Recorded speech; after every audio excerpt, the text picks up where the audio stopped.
Menurut saya risetnya sangat menarik untuk kedepannya karena remaja ini banyak tantangan nih, ya, banyak tantangan terkait penggunaan medsos untuk berkarya ya. Jadi kesannya gini, saya ngelihat anak saya aja yang udah kuliah, kemudian ngelihat keponakan saya yang masih SMA, itu kalau disuruh apa-apa tangan kirinya pasti pegang HP gitu loh.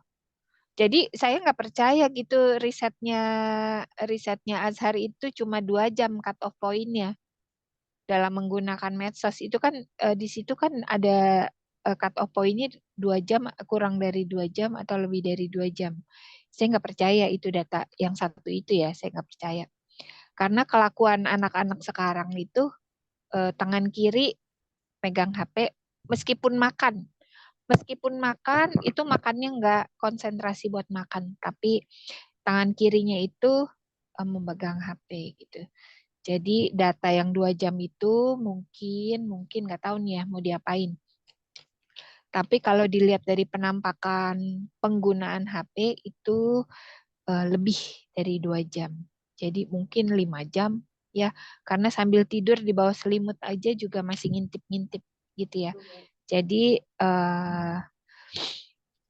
data itu mau diapain tuh Bu Nur? Kemudian eh, tadi saya lihat cara clustering area sama sekolah itu sudah disampaikan, namun cara pilih responden itu belum jelas disampaikan. Jadi hanya menggunakan GFORM. Nah, idealnya kalau sampelnya banyak, GFORM itu hanya sebagai alat ya. Tapi bagaimana eh, peneliti menetapkan 221 atau misalnya SMP ada 64 anak, sedangkan SMP itu terdiri dari kelas 1, kelas 2, kelas 3. Itu diapain gitu sama Azhar, ya sama peneliti. Cara pilihnya bagaimana? Apa home pimpa, apa minta ke guru, apa lihat absensi, apa bikin pemilihan yang random struktur gitu misalnya per kelipatan 5 itu jadi calon responden dan sebagainya itu belum dijelaskan. Itu sangat penting terkait apakah nanti hasil risetnya itu bisa berpeluang untuk digeneralisir. Kemudian saya langsung dulu ya Bu Nur ya. Dikumpulin dulu ya Azhar ya. Kemudian di hipotesis kalau nggak salah apa di mana ya, itu mencari, bukan di desain, itu cross sectional descriptive analitik. Apa saya salah baca? Jadi saya tuh mencari-cari nilai P sebenarnya. Misalnya usia dengan resiliensi, itu nilai P-nya berapa. Sedangkan Azhar hanya mengelompokkan kelompok resiliensi tinggi dan rendah gitu. Sementara nilai P-nya tidak dicari. Padahal di tabulasi silang itu nilai P bisa langsung dapat gitu. Menurut saya itu sangat bagus bisa didapatkan supaya kita nanti fokus ke nilai P yang signifikan, nilai P yang signifikan. Ya, sayang tinggal mengklik nilai P saja. Kemudian ada data tentang jenis-jenis HP. Ini saya nggak tahu hubungannya apa dengan resiliensi. Ya, apakah HP canggih lebih kurang resilient daripada HP yang nggak canggih? Kemudian Azhar sebenarnya perlu juga mengangkat si siswa ini punya lebih dari satu HP nggak? Jangan-jangan dia bikin akun fake gitu ya, yang bikin sekarang kan gitu ya, ada akun fake yang serang menyerang gitu ya dalam penggunaan medsosnya. Jadi banyak banget dia punya eh, media sosial. Nah, di faktor-faktor yang mempengaruhi resiliensi, penggunaan medsos itu yang di teori itu semuanya bagus-bagus. Tapi di data itu ada yang untuk mendramatisir, apa ya istilahnya ya? Yang bikin emosi orang gitu kali ya, yang bikin emosi atau dia curhat, tempat curhat. Nah, ini mungkin bisa dijelaskan di pembahasan ya bahwa karakteristik remaja itu menggunakan media sosial itu lebih luas daripada yang ada di teori. Jadi mungkin perlu ditambahkan juga contoh-contohnya yang remaja dengan resiliensi rendah itu akhirnya depresi, jadi pasien psikiater, atau bunuh diri gitu ya, atau menggunakan obat-obatan terlarang, ya, alkohol dan sebagainya. Itu bisa jadi data penunjang. Yang lainnya adalah pengambilan data pada masa PSBB. Apakah ini masih dipakai? Karena saya melihat foto terakhir itu Azhar itu udah foto-foto gitu sama siswa gitu. Kayaknya ini perlu dihapus nih cara pengambilan data pada masa PSBB. Jadi mungkin diubah jadi mendatangi sekolah dengan guru, ketemu siswa dan sebagainya. Ya, ini kan masih proposal ya. Ya, masih proposal sedangkan pada saat ini data udah diambil tatap muka gitu. Nah, yang terakhir di pendidikan itu kan banyak saran ya, saran kegiatan ekskul yang bermanfaat gitu. Nah, kegiatan apa yang dipikirkan oleh Azhar yang dianggap efektif untuk meningkatkan resiliensi remaja gitu. Jadi bukan hanya saran yang buat ekstrakurikuler yang baik gitu, bukan hanya itu, tapi kegiatan apanya, entah mungkin apa life skill gitu misalnya, ya life skill workshop secara teratur tiap tiap tahun dan sebagainya itu lebih lebih membumi, lebih operasional. Begitu aja Bu Nur, terima kasih. Baik, terima kasih Bu Alen, masukan dan silakan Ustaz di. Assalamualaikum warahmatullahi wabarakatuh. Waalaikumsalam warahmatullahi wabarakatuh. Terima kasih banyak Bu Alen. Pertama, karena ini pertama saya juga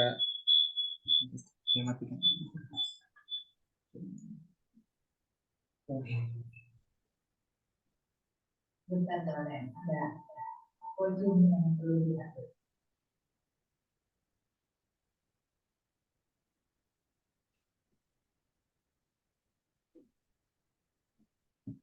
Ya, mohon izin Ibu, apakah terdengar suara saya?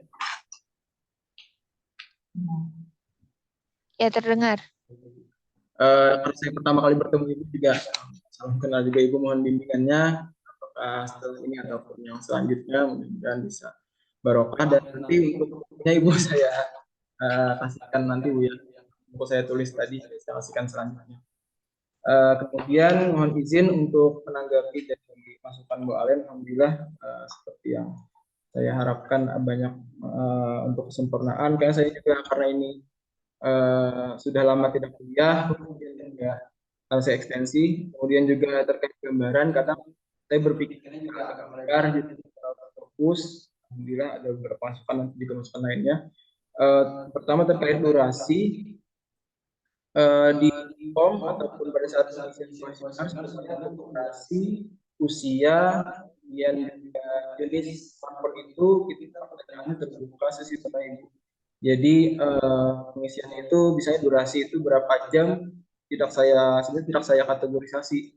Jadi ketika pada saat pengumpulan datanya itu ada yang sampai menjawab 19 jam, ada yang 16 jam, jadi bervariasi. Makanya kemarin tadi itu awalnya saya bikin numerik dulu untuk yang diambil dan mediannya. Kemudian memang untuk yang kategorisasi itu ada eh, ada teori yang mengatakan yang kategori itu lebih dari 4 jam untuk yang remaja dan dewasa.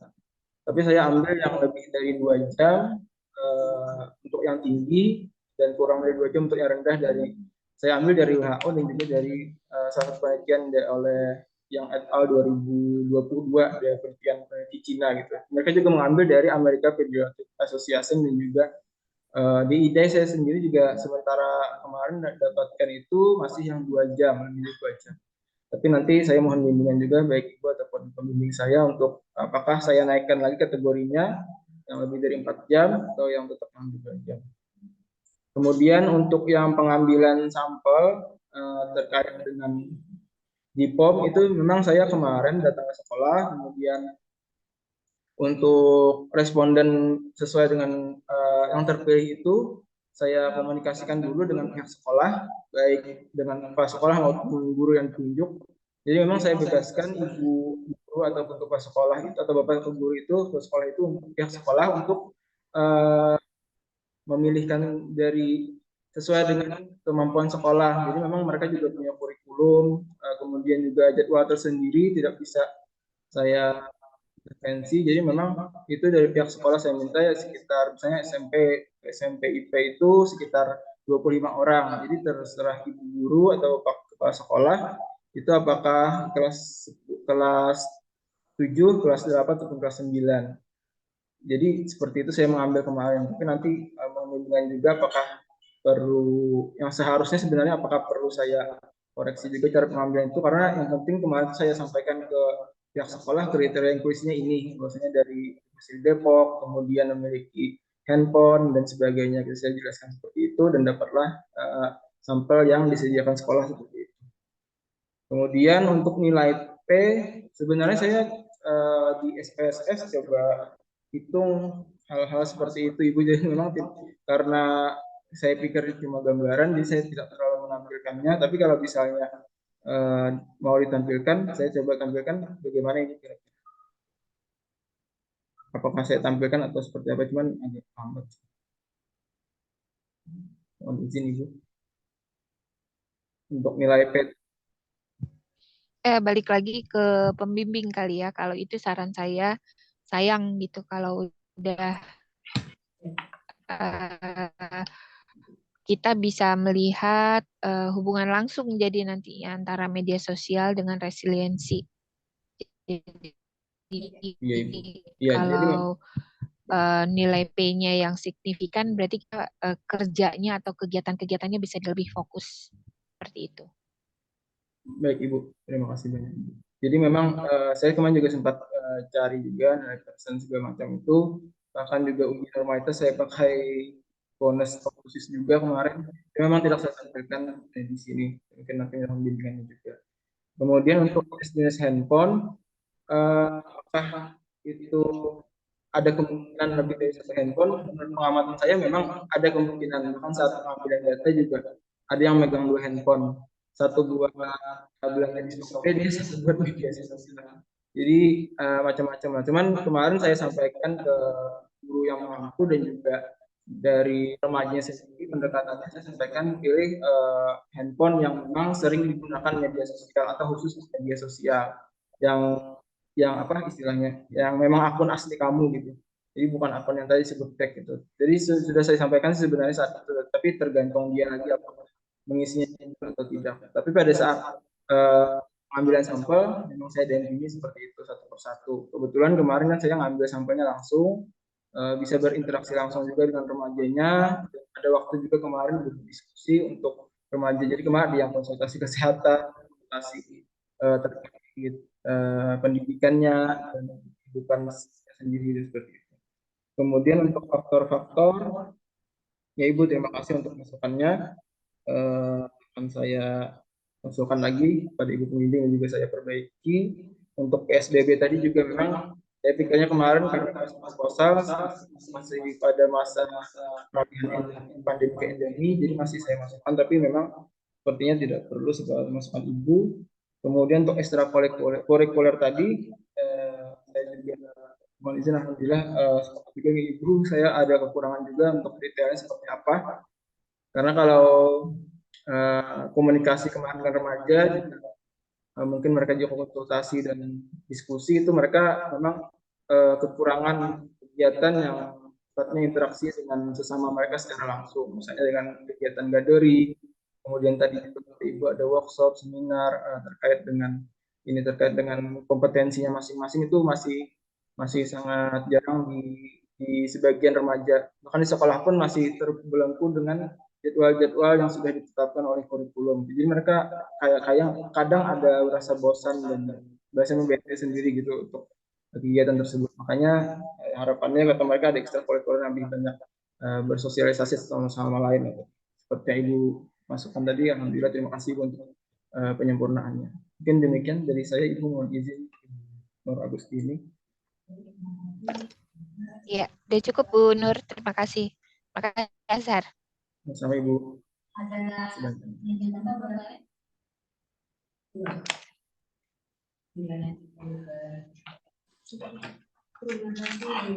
Bu Nur boleh nggak untuk yang manuskrip dikit? Manuskrip. Halo? Halo Bu Nur. Untuk manuskrip.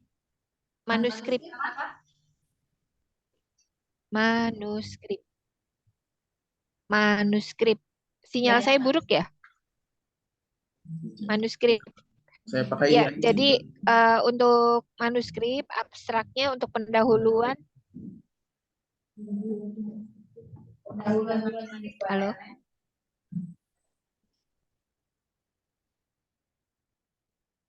Jadi Bu, mohon izin Bu ya Bu.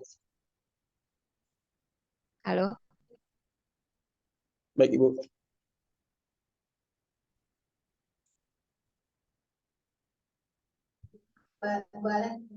Halo, apakah terdengar?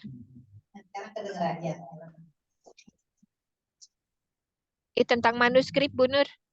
Saya itu deh. Tentang manuskrip, jadi abstraknya yang untuk pendahuluan terlalu panjang buat Azhar. Kemudian yang hasil itu ditambahkan. Kemudian untuk format manuskrip, lihat satu jurnal yang diacu dan tabelnya dipercantik ya. Itu kurang bagus tadi di manuskrip. Sama penjelasan tentang pembahasan ya. Jadi kalau tabel hasil ini dipercantik, misalnya satu spasi, yang mana mau dibuat tabel, yang mana tidak gitu. Ya. Ya, itu saja Bu Nur. Terima kasih. Terima kasih Bu Arlen. Kepada Mas Miguel ya. Atau Azhar mau ada yang Ya Bu, mohon izin Bu, satu aja Bu, untuk maksudnya hasil ditambahkan itu yang di mananya Bu? Ditambahin di beberapa ini aja. Jadi pendahuluan terlalu panjang. Karena pendahuluan terlalu panjang, jadi dikurangi. Nah, tambahan di hasil itu bisa misalnya dari segi pendidikan, misalnya pendidikan SMA lebih banyak menggunakan medsos dibandingkan SMP dan sebagainya gitu. Jadi udah tren-tren seperti itu. Ya, di abstrak. Terima kasih banyak Ibu. Sudah jelas.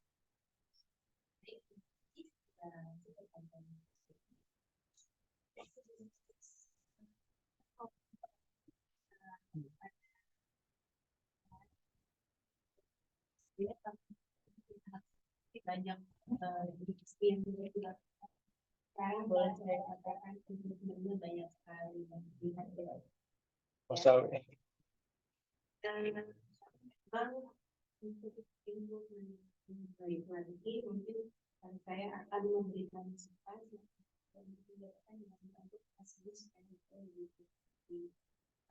Yang pertama adalah terkait dengan cut off point, misalnya di tingkat presidensial.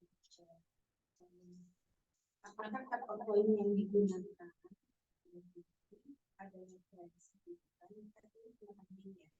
atau misalnya balik ke referensi originalnya itu apakah dia menggunakan cut off point? oh iya, langsung dari sini. Iya Bu. Kalau dari referensinya itu untuk kategorisasi memang tidak ada ditentukan. Katanya ada disebutkan di sana itu ada penelitian menyebutkan tinggi rendah, kemudian normal, tidak normal, ataupun tinggi sedang ataupun rendah. Tapi kemarin saya coba juga buka terjemahannya, kemudian digali juga dari penelitian lainnya, juga konsultasi dengan gubernur kemarin. Memang di sana disebutkan juga Bu, untuk cut off point-nya itu bisa menggunakan standar deviasi, bisa juga dengan mean Bu, untuk terdistribusi normal. Jadi karena tidak normal, saya ambilnya median sesuai dengan kebiasaan. Iya Bu. Iya.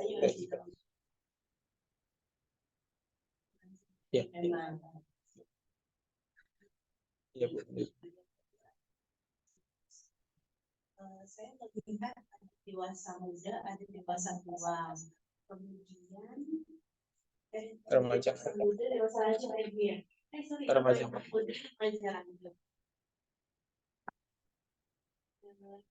Kemudian itu dikategorikan berdasarkan cut off point juga atau merujuk pada satu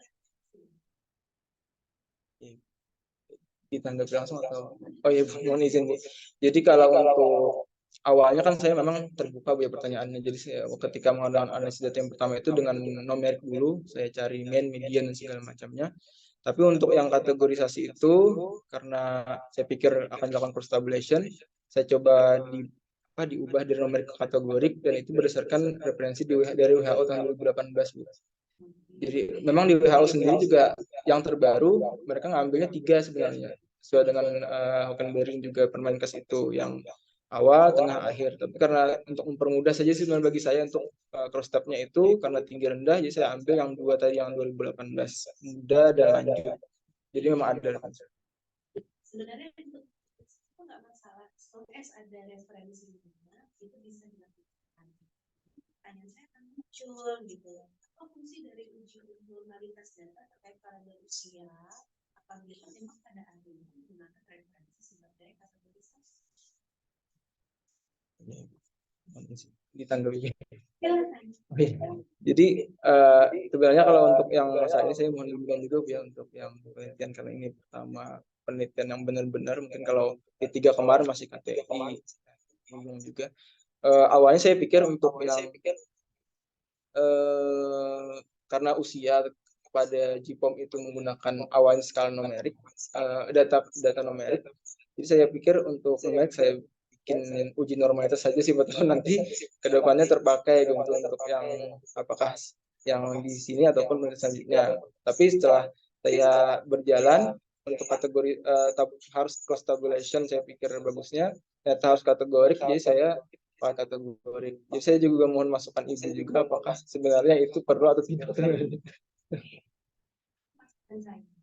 Jadi definisi operasional dan harus tahu sebenarnya. Kita buka masalah. Kita harus ada mau kategorinya seperti putuskan saja mau review study atau bagaimana. Jika memang mengikuti review study, kita nggak perlu lagi untuk membutuhkan, ya langsung saja gitu. Kemudian sudah ditetapkan. Jadi kita melihat ini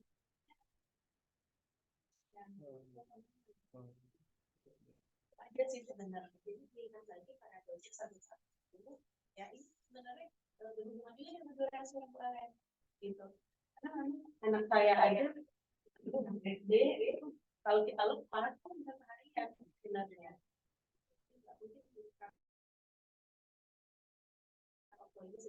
Saya sih better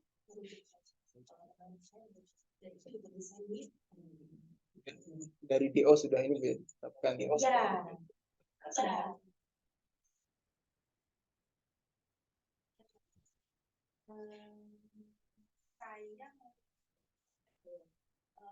ini komplit sebenarnya hasil semua dianalisis. Tapi coba merujuk ke beberapa referensi terkait penulisan sampel. Kalau misalnya dia datanya itu kan N percentage. Kalau dia usia, boleh-boleh saja sih sebenarnya mau ditampilkan kategori atau numeriknya. Tapi kalau numerik tampilan datanya adalah dia sama. Kemudian di situ kalau ada si I dan lain-lainnya mungkin bisa disimpan saja sih. Jadi kita merujuk ke descriptive table lah yang banyak publikasi juga ya. Jadi merujuk ke table pada umumnya saya lihat harus dirujuk. Ini next, median, terus simpan aja lah data kita ya. Tapi lebih ke usia sih kalau saya bilang. Cuma kalau mau dikategorikan, ini kan dia kalaupun mau di atas usia, min SD, tapi min SD dulu baru kategorinya N percentage-nya. Banyak banget artikel yang bisa dirujuk oleh Mas. Susah sabar ya. Kayak memang bingung sana juga. Jadi kalau ke belakang yang pakai kategori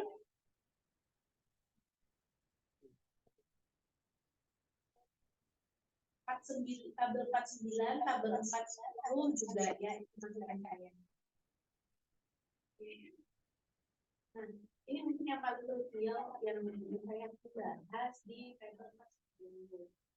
Oh ya, ini penulisan paper harusnya di bawah dari itu ada garis ya. Di bawah aja tapi garis bawah. Rata-rata semua tabel seperti itu. Terus tabel 49. Tabel 49 ini udah bagus. Mungkin lebih baik jika ada minusnya. Jadi saya tahu nih kan jadi ini kemana nih untuk item nomor 1. Dan itu biasanya common. Untuk item nomor 1 rata-rata. Kita tuh jawabnya gimana? Misalnya kemudian apa ya rata-rata yang jadi nanti ditambah lagi aja dalam proses. Kemudian tabel sebenarnya tadi itu saya presentasi jadi kayak ada tidak bisa ada proses, tapi ketika membacanya mungkin kita perlu sepakati untuk membaca ini. Tabel proses itu kan dua kali. Nah, kita sebutnya sebenarnya tabel sila. Jika kita melihat tabel sila, kita harus mempertimbangkan dua, yang di sini dan yang di sini. Dan tidak, ketika kita ngomong belajar di sini, yang menjadinya udah dua kali dua. Bukan contoh saya nanti. Mungkin nggak kita lihat sama-sama kita tabel yang nomor 1. Sebenarnya nomor nggak usah ditulis tabel ya. Nomor nanti kita di variabel pertama usia dalam usianya nggak dalam satu. Oh, kayak begini ya. Nah, kalau kita melihat tabel sila, menurut Mas proporsi terbesar itu ada di mana yang menunjukkan resilience ini? Di usia Bu. Ya, kalau kita lihat usia, kita tampil di tabel 8.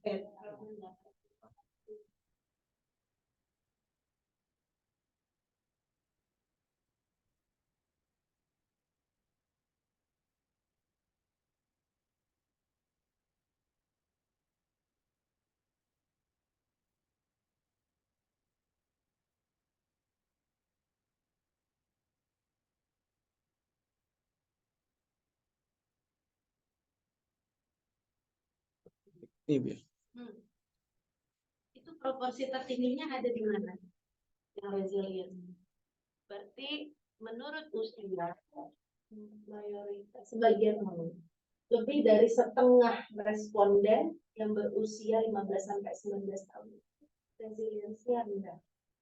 Tapi ini nggak jauh beda sebenarnya sama resiliensi ini. Sebenarnya dia 50-50. Menurut saya itu yang menjadi high.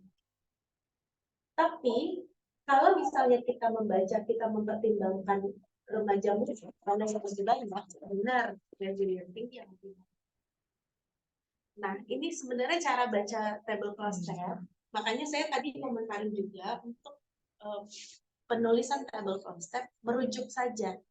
Yang dipakai sebagai total sampelnya yang mana sih? Kalau keluar dari SPSS pasti ada dua-duanya, benar nggak? Ya, pasti ada yang masing-masing 74 dan total, ya kan? Nah, ini saya sendiri dulu waktu belajar juga bingung gitu. Yang mana yang diambil sebenarnya persentasenya? Akhirnya saya hitung manual lagi. Oh, ini toh yang diambil. Jadi kalau kita punya tabel 2x2, jadi pertimbangannya seperti itu. Atau kalau mau mempertimbangkan satu-satu, ya yang dibahas ya per baris. Berarti kalau misalnya, mohon izin Bu, kalau misalnya tadi usia, berarti kita mengambil secara yang paling besar yang mana itu harus keempatnya itu Bu ya? 2x2-nya itu ya berarti? Kalau mau membicarakan majority, ya. Gitu. Tapi kalau ngomong dari remaja muda, ternyata resiliensinya lebih tinggi nih, 74 orang. 74 orang itu sebanyak 51,4% dari 74 tambah 70 kan? Dari remaja lagi. Kita bahasnya seperti itu, kalau memang mau melihat dari baris. Masuk ke berikutnya, ke yang SMA. Sebenarnya make sense nih SMA, kalau kita lihat dari proporsi terbesar. Yang resiliensinya tinggi ada di mana? Ada di SMA N1 Depok. Kenapa ya? Wajarlah mereka secara kognitif sudah oke. Kenapa mereka bisa oke secara kognitif? Mereka sudah mandiri dari kecil. Belajarnya udah mandiri, prestasinya oke. Makanya mereka lebih resilience. Jika mereka udah biasa menghadapi kompetisi dan lain sebagainya. Masuk kan? Jadi make sense kan pembahasannya. Jadi ke belakang, sebenarnya ada dua pandangan sih, nanti terserah mau pilih mana, tapi kita tidak mungkin membahas per baris. Ya, pasti kita akan memilih kan yang paling.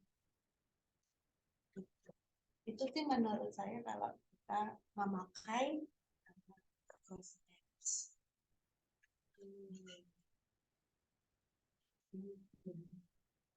Dari saya sih kurang lebihnya itu, cuma tadi saya ada mendengar tentang ada ketidakpuasan yang saya rasakan ketika menaati.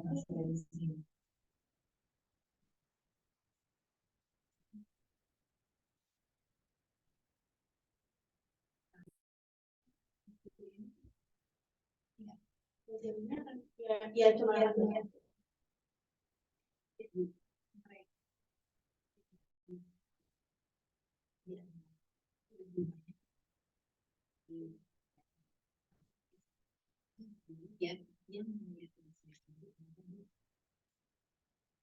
itu kan maksudnya itu kan yang lain sama itu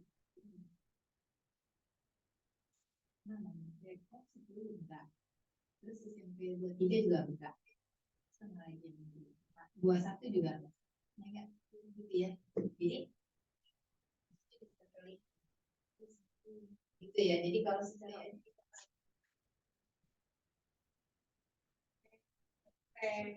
dari negeri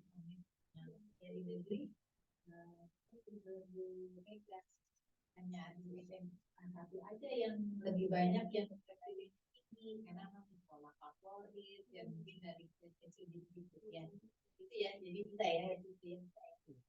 Kalau mau diurai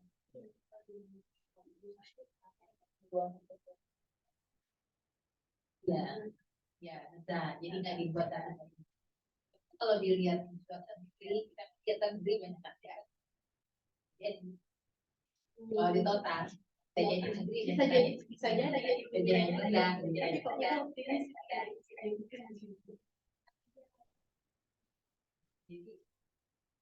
dengan begini atau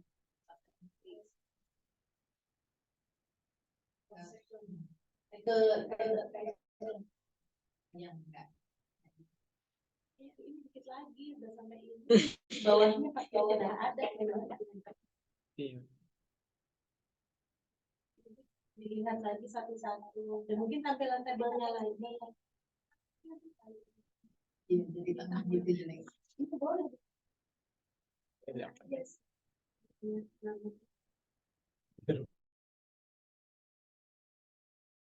Bisa kemana? Ya. Kontrol A. Kontrol A.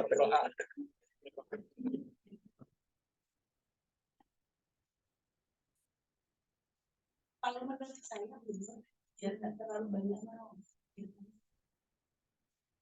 Ya, biarin nanti kalian yang dari tapi tidak di aku pilihan.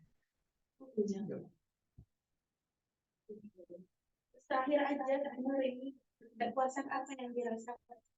Oh ya ini penelitian ini Iya tadi. Iya, maksudnya kalau secara perjuangan alhamdulillah lega gitu.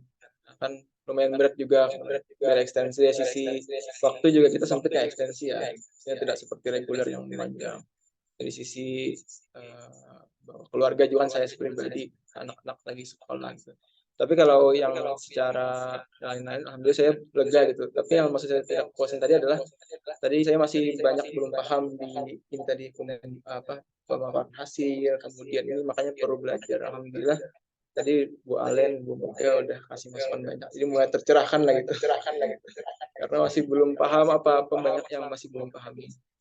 Semakin belajar itu semakin tahu kekurangan. Iya, Bu. Iya. Saya sendiri juga. Tapi belum biasa. Buat saya untuk sekelas B 400 sampel itu tidak importnya besar. Saya kalau tidak di jadi mungkin bisa belajar lagi sedikit lagi.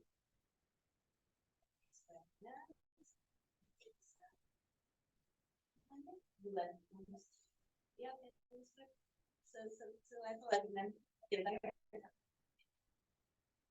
bisa belajar banyak juga dengan belajar saya rasa itu banyak itu sih. Terus saya apresiasi bukunya karena ini gampang sampai hari ini belum banyak. Dan saya tahu susah banget. Terima kasih semuanya.